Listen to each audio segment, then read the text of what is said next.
दोस्तों, क्या आपको लगता है पुलिस का काम सिर्फ कानून इन्फोर्स करने का होता है या इंसानियत और सेंसिटिविटी भी जरूरी होती है? क्या होता है जब कानून के रक्षक ही अपनी पावर्स का गलत इस्तेमाल कर ले? I am Aditi and welcome back to law Chakra, जहां हम डिस्कस करेंगे एक ऐसे केस के बारे में जो कि यूपी पुलिस के पावर मिसयूज पर एक बड़ा सवाल उठाती है। सुप्रीम कोर्ट ने इस केस में जो कहा है वो काफी इम्पैक्टफुल है, तो चलिए एक नजर इन बातों पर डाल लेते हैं। दरअसल ये पूरा मामला गैंगस्टर अनुराग दुबे से संबंधित है, जिन पर हत्या, लैंड ग्रैबिंग केसेस, जबरन वसूली और अन्य कई अपराध शामिल है, जिसकी वजह से उन पर पूरे 63 FIRs फाइंड है। जी हाँ, आपने सही सुना। और सबसे शॉकिंग बात यह है कि ये पूरा मामला प्रॉपर्टी डिस्प्यूट का केस है। अनुराग दुबे का कहना है कि ये सब सिर्फ उन्हें टारगेट और हरास करने का एक चाल है, वो भी यूपी पुलिस द्वारा। और सुप्रीम कोर्ट ने इस केस के दौरान यूपी पुलिस की काफी खिंचाई की है। कोर्ट ने कहा कि पुलिस पावर एंजॉय कर रही है। जी हाँ, आपने सही सुना। जस्टिस सूर्यकांत और उज्जवल भुयान की सुप्रीम कोर्ट बेंच ने ये कहा कि यूपी पुलिस को अकाउंटेबल और इम्पार्शियल होना चाहिए। जब सुप्रीम कोर्ट बेंच के सामने अनुराग दुबे एक एंटीसिपेटरी बेल प्ली लेकर पहुंचे थे, तो यूपी पुलिस ने कहा कि उन्होंने उन्हें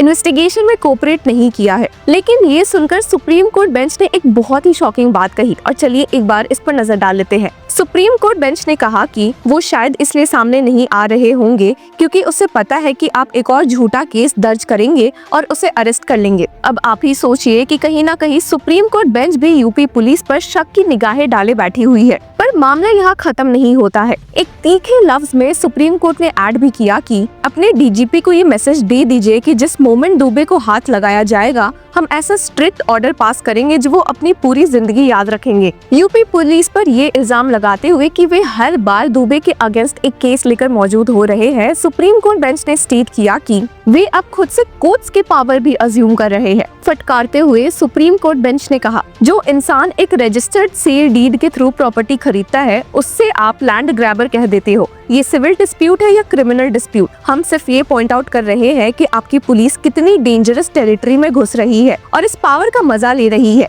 किसको ये पावर मिस करनी होगी?